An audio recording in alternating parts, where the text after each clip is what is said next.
Very good morning दोस्तों, स्वागत है आपका हमारे यूट्यूब चैनल पे। आज हम नंबर सिस्टम में पार्ट थर्ड करने वाले हैं और इसमें हमने 3 सवाल को लिया है। ये सभी सवाल काफ़ी इंपॉर्टेंट है आपके एग्जाम के लिए, खासकर उनके लिए जो आरआरबी, एनटीपीसी और ग्रुप डी के एग्जाम देने वाले हैं।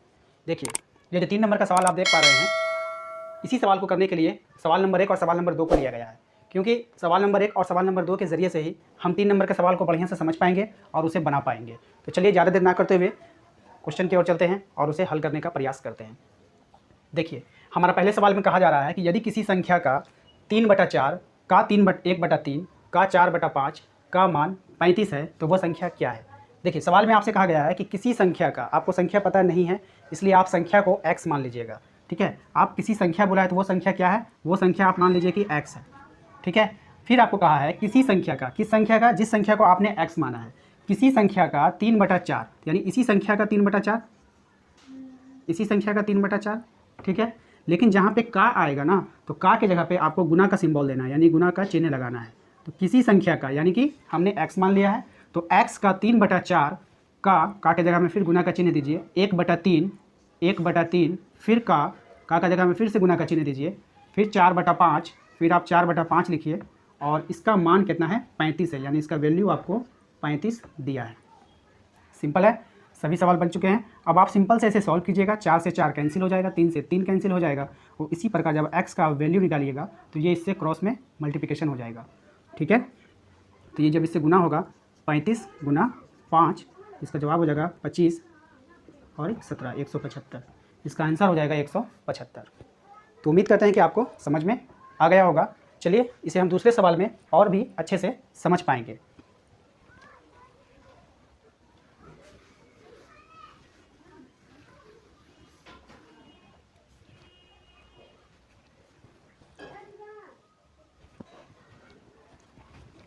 हमारा दूसरा सवाल है कि एक संख्या का 3/7 का 2/5 का 1/8 60 है, तो उस संख्या का 1/4 क्या होगा। देखिए, यहाँ पर भी आपको वो संख्या जो है वो आपको ज्ञात नहीं है, इसलिए आपको उस संख्या को x मान लेना है। ठीक है, तो हमने माना कि वो संख्या x है। फिर आपसे कहा गया है कि x का 3/7 का 2/5 का 1/8 कितना दिया है, 60 है, ये आपको दिया गया है। ठीक है, सिंपल है, आपको कुछ भी नहीं करना है, आपको सिर्फ ये इसको फिगर पे बैठा लेना है। इसके बाद आप इसे सॉल्व करेंगे। ठीक है, तो ये देखिए आपका 3 और 2 मिलकर 3 दूना कितना हो गया, 6, और 6 मिल करके यहाँ ये 10 बार में से काट देगा। 3 दूना 6, 6 दया 60, ये ऊपर से काट दिया। अब जब आप इसे क्रॉस में मल्टीप्लिकेशन कीजिएगा तो इसके नीचे अगर कुछ नहीं है तो x इसके साथ गुना हो जाएगा, तो x एकम x हो जाएगा और ये वाला इसके इस पार्ट के साथ गुना होगा। ठीक है, तो ये वाला जब इस पार्ट के साथ गुना होगा तो यहाँ हो जाएगा 7 गुना 5 गुना 8 और गुना 10, ये सारा एक साथ गुना होगा। ठीक है, इसके बाद आपको ये x का वैल्यू पता चल गया। जब आपको x का वैल्यू पता चल गया तो वैल्यू निकालने से पहले एक बार क्वेश्चन को आप पढ़िए। क्वेश्चन में आपसे कहा है उस संख्या का 1/4 कितना होगा। देखिए, अगर कोई संख्या है, कोई भी संख्या अगर x है, आपसे अगर कहेगा x का 1/4 तो 1/4 इस तरह से लिखना होगा। ठीक है, आपसे कहेगा कि 20 का 1/4 कितना होगा तो इस तरह से लिखना होगा और उसको कटिएगा तो 5 आंसर आएगा और ये आपका 20 का 1/4 5 हो गया। तो इसी प्रकार से आपसे कहा था कि जो x का वैल्यू होगा, जो वो नंबर होगा, एक संख्या, आपने संख्या को x माना तो वो संख्या इसका मल्टीप्लिकेशन आने वाला है, यानी इसका गुना में जो आंसर आएगा वही संख्या होगा। तो इस संख्या का आपसे पूछा गया है कि उसका 1/4 क्या होगा। तो आप सिंपल है, आप इसका 1/4 निकाल दीजिए।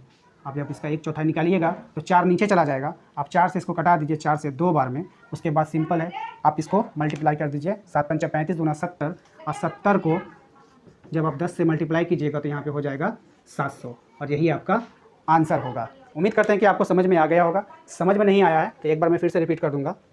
इसे सॉल्व करने के बाद जब आपका यहाँ पे 10 से, ये 3 दूना 6 है, 6 इसको 10 से काटेगा।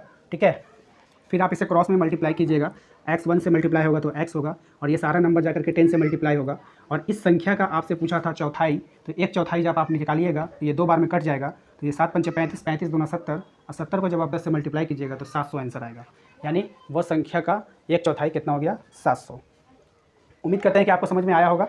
चलिए अब हम तीसरे सवाल की ओर चलते हैं, जो सवाल आपके आरआरबी रांची एएसएम 2001 में पूछा गया है। ठीक है, तीसरे सवाल में हमसे कहा जा रहा है कि यदि किसी संख्या का 1/2 भाग, 1/3 भाग तथा 1/4 भाग का योग संख्या से 4 अधिक है तो वो संख्या क्या है। ठीक है, यहाँ पर भी आपको संख्या पता नहीं है। ठीक है, चलिए एक बार इसको बेसिक से बनाते हैं, उसके बाद इसे कैसे हम ऑप्शन के द्वारा भी बनाएंगे। चलिए देखते हैं। सबसे पहले आप मान लीजिए कि वो संख्या x है और x का 1/2 भाग प्लस x का 1/3 भाग, ठीक है ना, x का 1/3 भाग और प्लस x का 1/4 भाग का योग बोला था, इसीलिए हमने यहाँ पे प्लस का साइन लगाया है, ठीक है। इसका योग जो है वो संख्या से 4 अधिक है, तो संख्या आपने कितना माना है, x माना है, तो x से कितना अधिक है, 4 अधिक है, यानी x से वो 4 अधिक होगा, ठीक है। इसके बाद जब इसे आप सॉल्व कीजिएगा तो ये x सबके ऊपर चला जाएगा, यहाँ पे x हो जाएगा x/2, x/3 और यहाँ पे x/4 और यहाँ हो जाएगा x + 4। इसके बाद जब आप इसका एलसीएम लीजिएगा तो एलसीएम आपका आ जाएगा 12, ठीक है। 2 से 6 बार में, तो यहाँ पे 6x 4x 3x बराबर x + 4, ठीक है। 6 4 10 3 13, 13x और ये वाला जाएगा उधर, तो 12x और प्लस 48, 12x + 48, 13x में 12x इधर आएगा तो माइनस हो जाएगा, यानी कि 13x - 12x बराबर 48। 13x में 12x जब घट जाएगा तो x बचेगा और x का वैल्यू हो जाएगा 48, यानी कि जो संख्या हमने x मानी है वो कितना है, 48 है, और ये हमारा ऑप्शन डी आंसर हो जाएगा। तो ये बिल्कुल बेसिक मेथड है, इस मेथड के द्वारा हम इसे समझ पा रहे हैं और बना पा रहे हैं। जिन लोगों को इसे नोट करना है नोट कर लें, इसके बाद मैं उसे शॉर्ट में बताऊंगा। चलिए फ्रेंड्स, अब हम जानते हैं कि इसे हम बाय ऑप्शन किस तरह से बनाएंगे। देखिए, ये सभी जो आपको ऑप्शन में दिया गया है 36, 72, 24, 48, ये वो संख्या है, ठीक है। लेकिन आपसे कहा गया है कि जो संख्या है उसका 1/2 भाग, 1/3 भाग और 1/4 भाग का जो योग होगा वो संख्या से 4 अधिक होगा। देखिए, संख्या से 4 अधिक का मतलब जब हम 48 लेते हैं, ठीक है, 48 लेते हैं और इससे 4 अधिक होगा तो इसका आंसर कितना आना चाहिए, 52 आना चाहिए, ठीक है। जिसका भी आंसर 52 आ जाएगा वही जवाब हमारा होगा। तो सबसे पहले अगर हम ऑप्शन में 36 रखते हैं, देखिए अगर हमने 36 लिया है, 4 अधिक होगा, यानी कि कितना होना चाहिए, 40 होना चाहिए। तो चलिए यहाँ पे हमने 36 रखेगा, जब हम यहाँ पे 36 रखेंगे 1/2 तो मल्टीप्लाई होकर के ऊपर आ जाएगा, तो जैसे 36 है, 36 का यदि आप 1/2 निकालिएगा तो ये 36 से कम 36/2, ये सबके ऊपर चला जाएगा, ठीक है। तो हम डायरेक्ट करके आपको बता रहे हैं कि जब हम यहाँ पे 36 रखेंगे तो 36 का आधा कितना होगा, 18 होगा, प्लस 36 को 3 से अगर कटाएंगे तो 12 आएगा, और 36 को अगर 4 से कटाएंगे तो 9 आएगा। तो 18 2 20 10 30 और 9 39, लेकिन आना कितना चाहिए था, 40, इसलिए ये ऑप्शन गलत है, ठीक है। इसी प्रकार से हम उसको चेक करेंगे। उसके बाद हम 48 वाले ऑप्शन जो हमारा सही जवाब है, चलिए इसको चेक करते हैं। जब हम 48 यहाँ पे रखेंगे तो इसको 2 से जब कटाइएगा तो कितना हो जाएगा, 24 हो जाएगा। यहाँ पे 48 रखेंगे, 3 से कटाएंगे तो 16 हो जाएगा। फिर यहाँ पे 48 रखेंगे, 4 से कटाएंगे तो 12 हो जाएगा।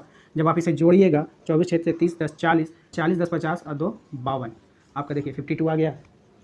तो इस तरह से हम बाय ऑप्शन भी बना सकते हैं, लेकिन बाय ऑप्शन तभी बनेगा जब आपका सवाल नंबर 1 और सवाल नंबर 2 पूरी तरीक़ा से क्लियर हो जाएगा कि यहाँ पे हम डायरेक्ट वैल्यू इसका रख सकते हैं, ठीक है। तो उम्मीद करते हैं दोस्तों आपको ये वीडियो पसंद आया होगा। वीडियो पसंद आया तो वीडियो को लाइक कीजिए, शेयर कीजिए, साथ ही साथ हमारे चैनल को जिन लोगों ने सब्सक्राइब नहीं किया है प्लीज़ सब्सक्राइब जरूर कीजिए।